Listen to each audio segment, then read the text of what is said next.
అందరికీ నమస్కారం అండి. తెలుగు కథల వేదికకు స్వాగతం. ఈరోజు డిఆర్ ఇంద్ర గారు రచించిన పేరడైజ్ లాస్ట్ అనే ఫీల్ గుడ్ స్టోరీని విందామండి. మిత్రద్రోహి.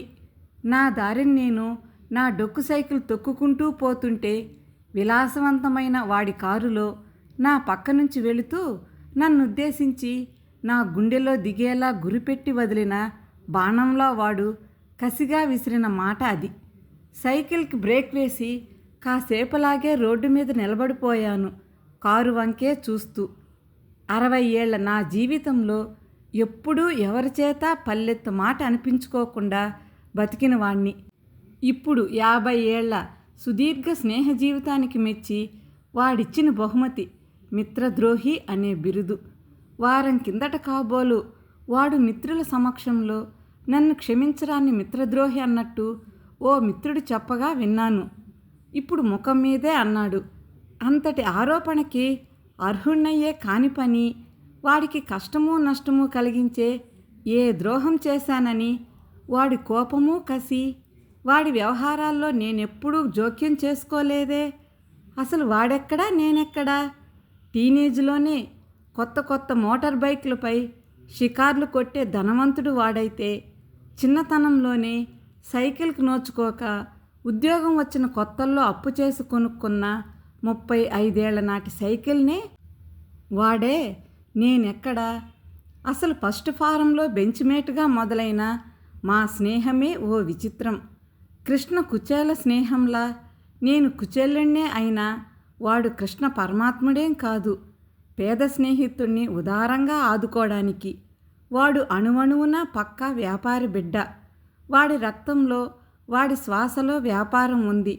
హై స్కూల్లో ఉండగానే క్లాస్మేట్స్కి రూపాయి అప్పిచ్చి రోజుకి పావలా వడ్డీ వసూలు చేసిన ఘనుడు.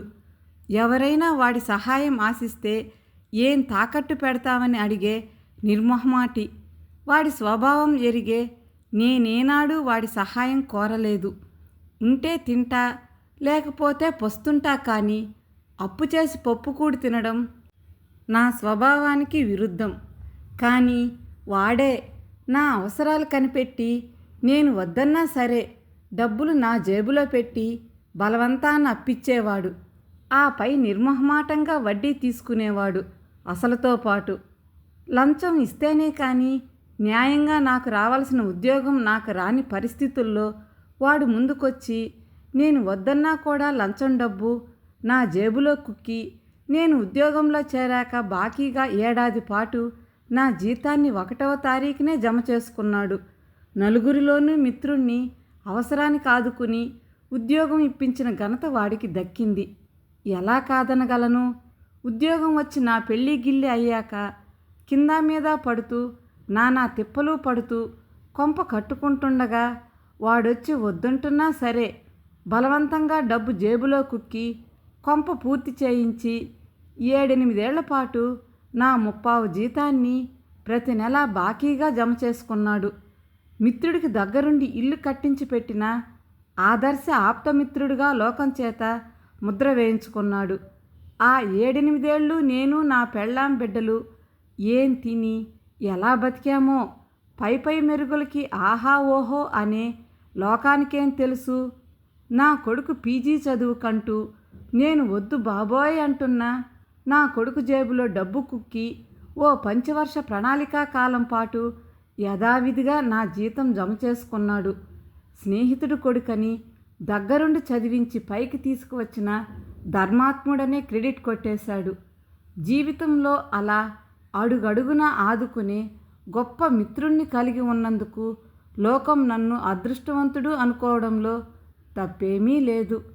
అంతటి పెద్ద మనిషి నన్ను మిత్రద్రోహి అన్నాడంటే అతని పట్ల నేనెంతటి కాని పని మిత్రద్రోహము చేసి ఉంటాను అని సన్నాయి నొక్కులు నొక్కే లోకం అంటుందంటే అతని తప్పేమీ లేదనే కదా.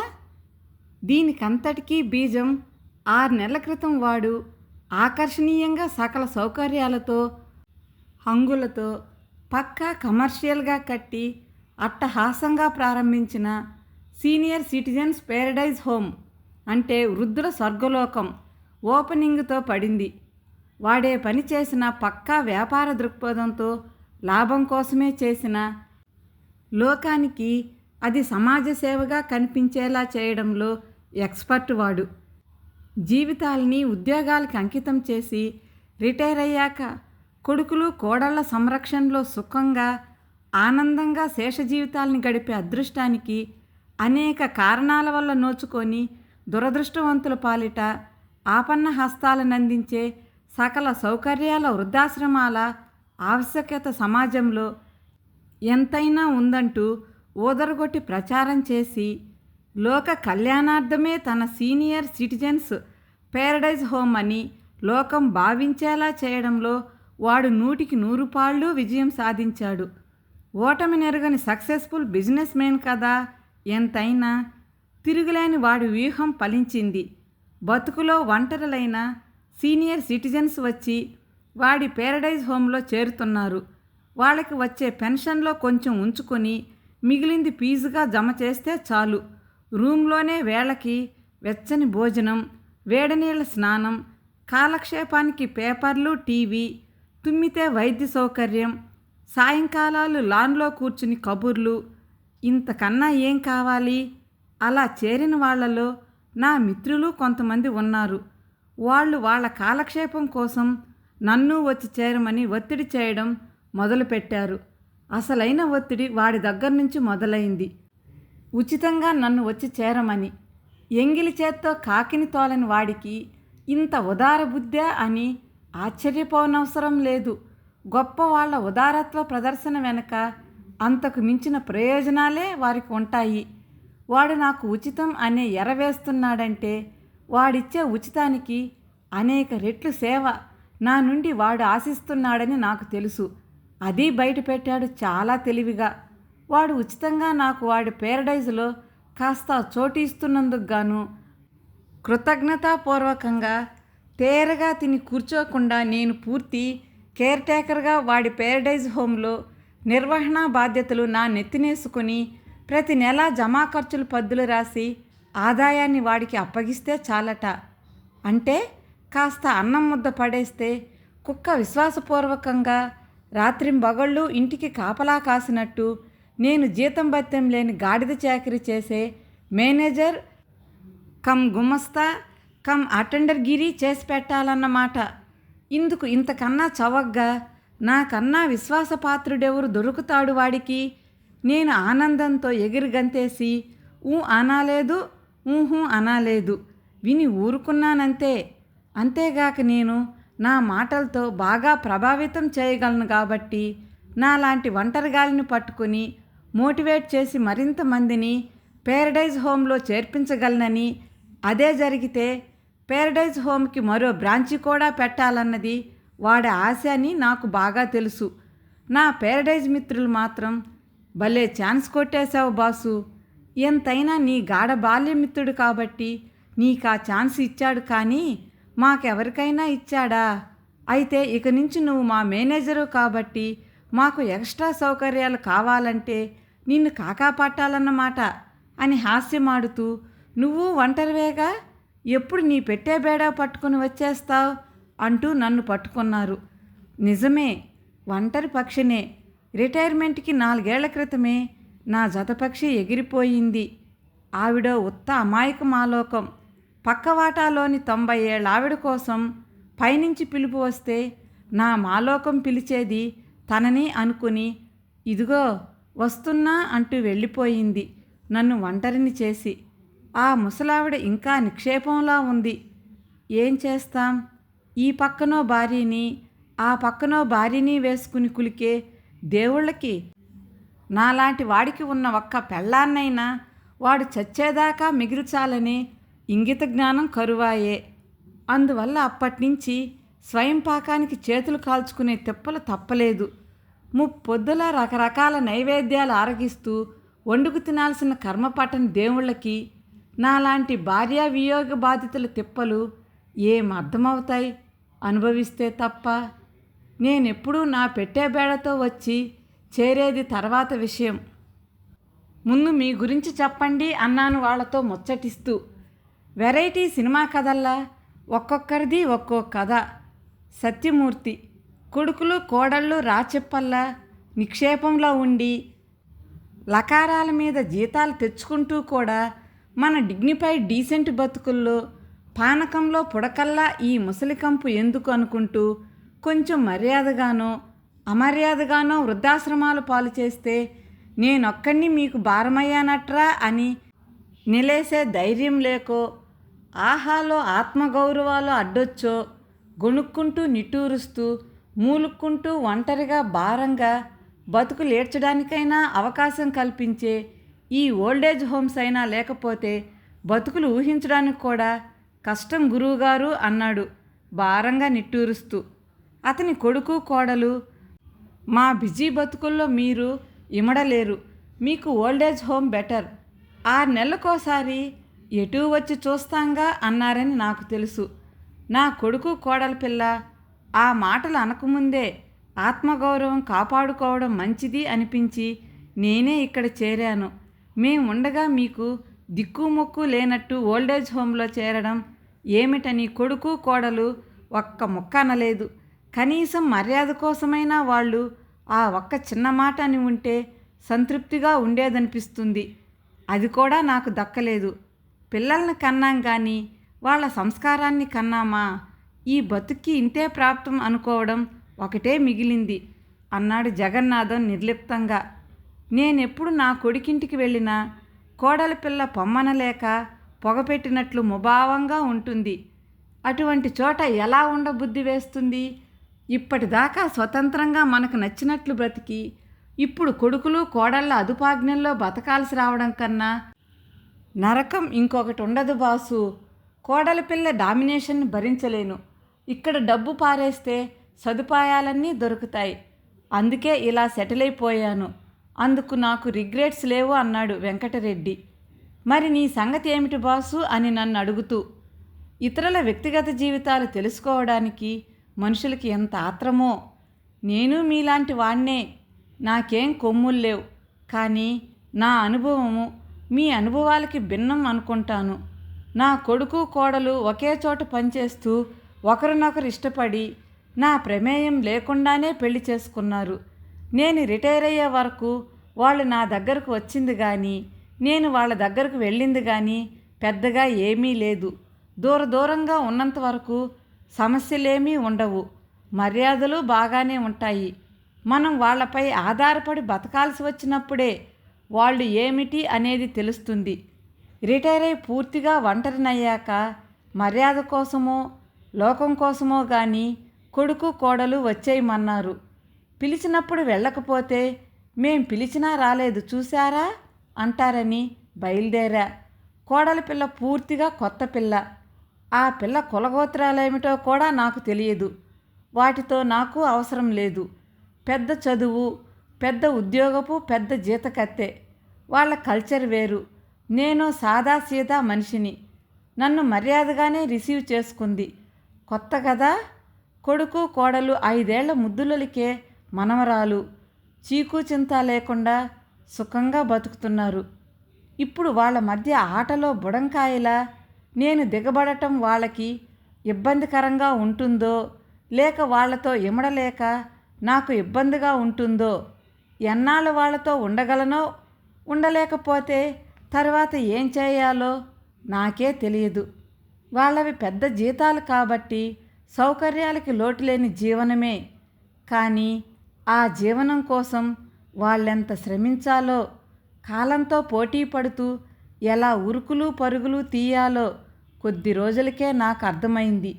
నేను నిలబడి నీళ్లు తాగితే వాళ్ళు పరుగులెడుతూ పాలు తాగే యువతరం. నేను రైటా వాళ్ళ రైటా అంటే ఎవరిది వాళ్ళకి రైట్ అనే చెప్పాలేమో. నేను ఎక్స్ట్రా మెంబర్గా రావడం వల్ల కోడలి పిల్లకి కొంచెం పనిభారం పెరిగిందనే చెప్పాలి. ఇప్పటిదాకా మొగుడికి కూతురికి వాళ్ళకి నచ్చినట్టు వండి పెట్టుకునేది. ఇప్పుడు బీపీ షుగర్ల మామగారికి తగినట్లుగా కూడా వండాల్సి వచ్చింది. కూతుర్ని 7:30కే స్కూల్ వ్యాను ఎక్కించడానికి రెడీ చెయ్యాలి. తర్వాత టిఫిన్లు వంట. వాళ్ళిద్దరూ తిని క్యారేజీలు సర్దుకోవాలి. నాకు తగ్గట్టు రెడీ చేసి పెట్టాలి. అందుకు కోడలమ్మ అష్టావధానం చేయాల్సి వచ్చేది. తన అలసటని నాకు కనిపించకుండా ఉండడానికి ప్రయత్నించేది. ఇంట్లో సహాయపడటానికి తల్లో అత్తగారో మరో ఆడదిక్కు ఉంటే అంత శ్రమ ఉండదు. చిన్న కుటుంబాలు పైకి ముచ్చటగా కనిపించినా ఇటువంటి ఇబ్బందులు అంతర్లీనంగా ఉంటాయి. ఎంత ఆధునిక కాలం అయినా కూడా ఆడామగ సమానంగా చదువుకొని సమానంగా సంపాదిస్తున్న ఇంటి చాకిరీ వంట చాకిరీ మాత్రం స్త్రీలకే పరిమితమైంది. ఏం మారింది? పురుషాధిక్య సమాజం. పని తెమలడం కోసం కోడలి పిల్ల 5 గంటలకే లేచిన ప్రేమించి పెళ్లి చేసుకున్న నా కొడుకు మాత్రం బారెడు పొద్దెక్కితేనే గాని లేవడు. ఒంటరిగా పనితో సతమతమయ్యే కోడలి పిల్లను చూస్తే జాలేసింది. నా కూతురే అంత కష్టపడుతుంటే చూస్తూ ఊరుకోగలనా? పనిలో సహాయపడనా? మామగారిని కాబట్టి గెస్ట్లా ఊరికేనే తిని కూర్చోవాలా? అందుకు నాకు మనస్కరించలేదు. కోడలమ్మ ఏ పనులు ఎలా చేస్తుందో 4 రోజులు గమనించి నా ప్లాన్ అమల్లో పెట్టాను. మర్నాడు ఉదయం కోడలమ్మ వంటింట్లో అడుగు పెట్టేసరికి టిఫిన్ చేయడానికి వంట చేయడానికి కావలసినవన్నీ రెడీ చేసి పెట్టేశాను. ఆ పిల్ల ఆశ్చర్యపోయింది. ఇవన్నీ మీకెందుకు మామయ్య అంది. మా డాడీ చేత పనులు చేయిస్తావా అని మొగుడు అంటాడేమో అని సంకోచం కాబోలు. నేను పని లేకుండా ఊరికేనే కూర్చోలేని తల్లి, నన్ను పని చేయనివ్వు అన్నాను. ఆమె సంతోషించింది. కోడలమ్మ ఆఫీస్ నుంచి ఇంటికి వచ్చేసరికి బాగా పొద్దుపోతుంది. వచ్చాక విశ్రాంతి లేకుండా రాత్రి వంటకి ఉపక్రమించాలి. ఆ రోజు రాత్రి కోడలి పిల్ల వచ్చేసరికి వాళ్ళకి కావలసినట్టు వంట చేసి డైనింగ్ టేబుల్ మీద రెడీగా పెట్టేశాను. కోడలమ్మకి నోటమాట లేదు. ఆశ్చర్యం, ఆనందం. ఇదెలా సాధ్యం? నివ్వరపోతూ అడిగింది. ఎందుకు సాధ్యం కాదు? చేయదలుచుకుంటే ఏదైనా సాధ్యమే అన్నాను. నా కొడుకు మనవరాలు పదార్థాలని టేస్ట్ చేస్తూ సూపర్ అన్నారు. ఆ ఒక్క మాటతో నేను పడ్డ శ్రమంతా ఎగిరిపోయింది. కొడుకు కోడలు భోజనాలు చేశాక ల్యాప్టాప్లు ఒళ్ళో పెట్టుకొని ఆఫీస్ పని చేసుకుంటారు అర్ధరాత్రి దాకా. ఏం యాంత్రిక జీవితాలు అనిపించింది. వాళ్ళు పడుకున్నాక వెళ్ళి వాళ్ళ మధ్యలో పడుకున్న చంటిదాన్ని ఎత్తుకొని నాతో పడుకోబెట్టుకున్నాను. వాళ్ళ మధ్య అడ్డెందుకని దానితో ఆడుకుంటూ దానికి చందమామ కథలు చెబుతూ పోలీసు దొంగ ఆట ఆడుతూ దాన్ని వీపు మీద ఎక్కించుకొని వజ్రాల మూట అని అరుస్తూ తిరుగుతూ బాగా మచ్చిక అయిపోయాం. పొద్దుటే దాన్ని స్కూల్కి తయారు చేసే బాధ్యతని నెత్తిన పెట్టుకున్నాను. నేను పొద్దుటే లేచి ఇంటి పనిలో చొరబడడం చూసి సిగ్గుపడి కాబోలు నా కొడుకు కొంచెం ముందుగా లేచి నాకు సహాయపడటం మొదలుపెట్టాడు. అందువల్ల కోడలమ్మకి పని టెన్షన్ తగ్గి కాస్త రిలాక్స్డ్గా పని చేసుకోవడం వల్ల ముఖంలో కళాకాంతులు పెరిగాయి. నా పైన గౌరవంతో పాటు మనుషుల మధ్య నిజమైన గౌరవాలే ఉంటే వ్యతిరేక భావజాలాలు పద్ధతులు ఏవి వారు సఖ్యతతో ఉండటానికి అడ్డురావు. తక్కువ చదువుకున్న నేను నాస్తికుణ్ణి అయితే బాగా ఎక్కువ చదువుకున్న కోడలి పిల్ల పక్కా ఆస్తికురాలు. పూజ పునస్కారాలు చాలా గట్టిగా చేస్తుంది. ఆ పిల్ల పూజకు పూలు తెచ్చిపెట్టేవాణ్ణి. ఆమె పూజ చేసుకుంటుంటే ప్రసాదాలు తయారు చేసి పెట్టేవాణ్ణి. చిన్న చిన్న సహకారాలే మనుషుల్ని దగ్గర చేస్తాయి. కొడుకు కోడలు మనవరాలతో కలిసి ఆదివారాలు గుళ్ళు గోపురాలకి ఆనందంగా తిరుగుతూ ఎంజాయ్ చేశా. అత్తమామలు వస్తే ఎప్పుడు వెళ్ళిపోతారా అని చూసే కోడళ్ళ ఉన్న లోకంలోనే నేను వెళ్ళి వస్తానంటే కంటతడి పెట్టి వెళ్ళొద్దు మామయ్య అని బతిమాలిన నా కోడలు ఉంది. మనం ప్రేమతో కనిపించిన మన సంతానపు సంరక్షణలో మనవలతో సుఖంగా ఆనందంగా బతకాల్సిన వాళ్ళం. ఆ సంరక్షణకి సుఖ సంతోషాలకి దూరమై ఒంటరిగా అనాథల్లా ఖైదీల్లా ఈ వృద్ధాశ్రమాల్లో బతుకులీడవడం దేనికి చిహ్నం? 60 నిండిన మన జీవితానుభవసారం ఇదేనా? మనం కన్న కొడుకులు వాళ్ళ చేతులను పట్టుకుని మన ఇంటికి వచ్చిన కోడళ్లను విదేశీ శత్రువుల్లా వాళ్ళని దూరంగా పెట్టడానికి మనవల ముద్దు ముచ్చట్లు ఇచ్చే ఆనందం కన్నా ఈ ఒంటరి జీవితమే గొప్ప. మనిషి మెదడులో తార్కికంగా ఆలోచించే వివేచించే జ్ఞాన కేంద్రం ఒకటి ఉన్నట్టే దాన్ని డామినేట్ చేస్తూ తర్క విరుద్ధంగా అవివేకంగా ఆలోచించే అజ్ఞాన కేంద్రం కూడా ఒకటి ఉంటుందేమో. లేకపోతే మంచి చెడ్డల వివక్షలో ఇంత వెనకబడి ఎందుకు ఉన్నాం? కొంచెం సహనం, కొంచెం క్షమ, కొంచెం పెద్ద మనసు మన వయసుతో పాటు పెరగకపోతే ఆ పెద్దరికానికి అర్థమేమిటి, ప్రయోజనం ఏమిటి? కాస్త సర్దుకుపోయే సహనమే ఉంటే మనం ఎక్కడ ఉంటే అదే ప్యారడైజ్ కాదా? ప్రేమాభిమానాలు ఉన్న చోట సర్దుకుపోవడం సమస్యే కాదు. సర్దుబాటు గుణం లౌక్యం కాదు, సౌఖ్యం. మీరు ప్రేమిస్తే వాళ్ళు అంతకన్నా ఎక్కువగా మిమ్మల్ని ప్రేమిస్తారు. ఎంతకాలం బతికాం అన్నది ముఖ్యం కాదు, ఎంత ఆనందంగా తృప్తిగా బతికాం అన్నదే ముఖ్యం. మీ పెద్దరికము, మీ అనుభవాలు, మీ సలహాలు, గైడెన్సు వాళ్ళకి ఎంతో అవసరం. మరోసారి ఆలోచించి ప్రయత్నించి చూడండి. అప్పుడు ఈ బతికే కరెక్ట్ అనుకుంటే మీ ప్యారడైజే వర్ధిల్లాలని కోరుతాను అని చెప్పాను. ఎవరూ మాట్లాడలేదు. ఆలోచనల్లో నిమగ్నమైనట్టు చిన్నగా తలలూపారు. అంగీకరించినట్టో వ్యతిరేకించినట్టో అర్థం కాకుండా. వారి మౌనానికి అర్థం కాలమే చెప్పింది. 5-6 నెలలు తిరిగేసరికి ప్యారడైజ్ హోమ్ మెంబర్స్ సంఖ్య 60 నుంచి 20కి పడిపోయింది. నేడో రేపో మరో 7-8 మంది వెళ్ళిపోయే ప్రయత్నాల్లో ఉన్నారు. వాడి సామాజిక సేవ గిట్టుబాటు కాకపోవడంతో ప్యారడైజ్ హోమ్ని మూసేయడానికి నా స్నేహితుడు నిశ్చయించుకున్నాడని తెలిసింది.